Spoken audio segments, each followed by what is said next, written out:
ক্লাসরুমের দেওয়ালে ফাটল, স্কুলের ছাদের অবস্থাও দীর্ঘদিন ধরে খারাপ।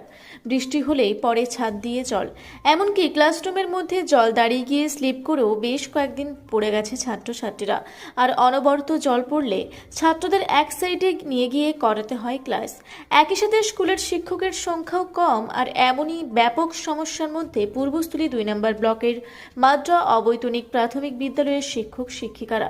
এদিন শুক্রবার স্কুলের প্রধান শিক্ষক তিনি জানান, স্কুলে 72 জন ছাত্রছাত্রী রয়েছে, শিক্ষক শিক্ষিকা মিলিয়ে আমরা 2 জন রয়েছি। ক্লাসরুমের দেওয়ালে ফাটল, দীর্ঘদিন ধরে ছাদের অবস্থাও খারাপ, বর্ষা হলেই পড়ে জল। সমস্যার কথা বিডিও অফিসে এবং এসআই অফিসে জানিয়েছি, অবিলম্বে সমস্যা সমাধান হোক চাইছেন তারা। স্কুলে থাকা একমাত্র শিক্ষিকা তিনি বলেন, আমরা বর্ষার সময় খুব সমস্যার মধ্যে ক্লাস করাই, ছাত্রছাত্রীদের বই খাতাও ভিজে যায়, অসুবিধা হয় ছাত্রছাত্রীদের পড়াতে। সমস্যার সমাধান হোক চাইছেন সকলেই। কি সমস্যা হচ্ছে? ক্লাস করাতে সমস্যা বলতে এখন আমার স্কুলটা ধরুন বাইরের দিক থেকে বেশ পরিষ্কার পরিচ্ছন্ন ছিমছাম, কিন্তু এই স্কুলটা যেহেতু প্রায় 65 বছরের পুরনো, এই স্কুলের কিছু মেজর রিপেয়ারিং এর প্রয়োজন আছে। এই স্কুলের ছাদটা মেনলি খুব বড়ভাবে ড্যামেজ হয়েছে। এই ছাদ ড্যামেজ হওয়ার কারণে আমাদের সমস্ত স্কুল ক্লাসরুম বা বারান্দা, সেই সব জায়গায় জল চুঁইয়ে চুঁইয়ে পড়ে। এতে বাচ্চাদের অসুবিধা হয়, ওরা পিছল খেয়ে পড়ে এবং ক্লাসও হ্যাম্পার হয়। আর বর্ষাকালের দিনে তো এটাতে ক্লাস করাটা বেশ অস্বাস্থ্যকর পরিবেশ হয়ে ওঠে। আর এই প্লাস্টার যেগুলো রয়েছে সেগুলো বেশ ভালোভাবেই ক্ষয়গ্রস্ত হয়েছে। ওটা একটা ভালোভাবে রিপেয়ারিংয়ের প্রয়োজন। স্কুলের ঠিকঠাকভাবে মেনটেন করার জন্য এইগুলো তো সবার প্রথমে প্রয়োজন। এবার এই প্লাস্টারগুলো যদি ঠিকঠাকভাবে করা হয়, তারপরে আমরা এটাকে যদি রং করার ব্যবস্থা করি, তখন স্কুলের চেহারাটা নতুনভাবে সবার সামনে আসবে। বৃষ্টি হলে ক্লাস নিতে সমস্যা হয়।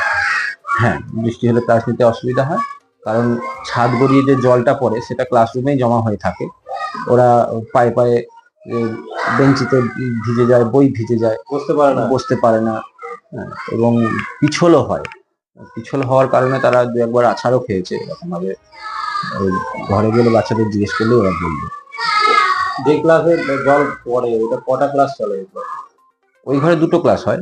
এবার আমরা যেহেতু 2 জন টিচার, আমাদের স্টুডেন্ট সংখ্যা 72। আমাদের অববিদ্যালয় পরিদর্শক অফিস, যেটা এসআই অফিস, সেই অফিসে আমরা আবেদন করেছিলাম এসআই স্যারের কাছে, স্যার আমার স্কুলে 72 জন স্টুডেন্ট থাকা সত্ত্বেও আমরা 2 জন টিচারে চালাতে খুবই অসুবিধা হচ্ছে, আমরা যাতে ইমিডিয়েট একটা টিচার পাই। ওনাকে অনুরোধ করা আছে, জানি না কি সমস্যা হচ্ছে। অনেক কি ক্লাস হয়?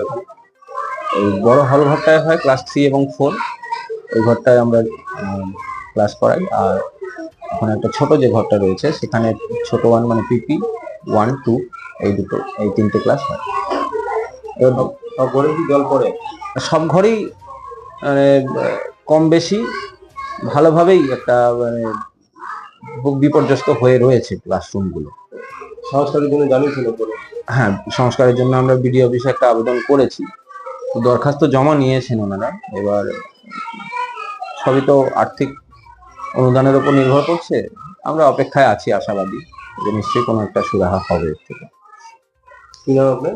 আমার নাম অভিজিৎ ভট্টাচার্য, প্রধান শিক্ষক। আমি এই স্কুলের প্রধান শিক্ষক। পূর্বস্থলী থেকে প্রতিনিধি অত্র চক্রবর্তীর রিপোর্ট, রূপসী বাংলা মিডিয়া।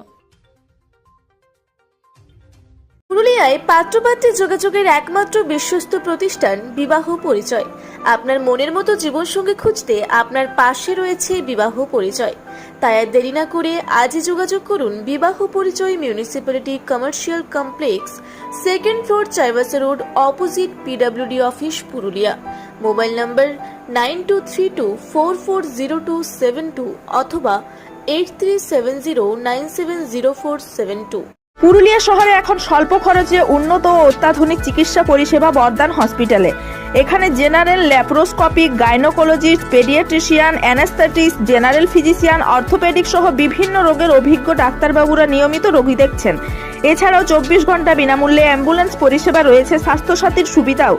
যোগাযোগ করুন বর্ধমান হসপিটাল, রাঁচি রোড, সৈনিক স্কুলের নিকটে। মোবাইল নাম্বার 8918968624 এই নাম্বারে।